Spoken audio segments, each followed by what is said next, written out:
നമ്മളിവിടെ ടാക്സി സ്റ്റാൻഡിൽ വന്നതാണ്. അതുകൊണ്ട് നമ്മുടെ ടാക്സികൾ കൂട്ടിയിട്ടിരിക്കുന്നത് കണ്ടോ, എത്ര ടാക്സി ഉള്ളതെന്നൊക്കെ. ഇത് മിൽഫോർഡിൻ്റെ ഇവിടെയുള്ള ഇതാണ്. ഇത് ജെറ്റ് എയർവേസ് ജെറ്റ് കിടക്കുന്നു കേട്ടോ. സീനിക് ടൂറിന് കൊണ്ടുപോകുന്ന ജെറ്റുകളാണ് കിടക്കുന്നത്. 1 മണിക്കൂർ, 2 മണിക്കൂർ, അങ്ങനെയുള്ള 4 മണിക്കൂർ, അങ്ങനെയൊക്കെയുള്ള സീനിക് ടൂറുകൾ ഇവിടെ നിന്ന് പോകുന്നുണ്ട്.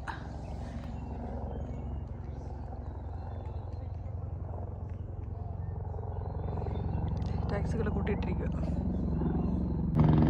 ഒരാൾ വരുന്നുണ്ട്, അവൻ എവിടെ ഇറങ്ങുന്നതെന്ന് നോക്കട്ടെ.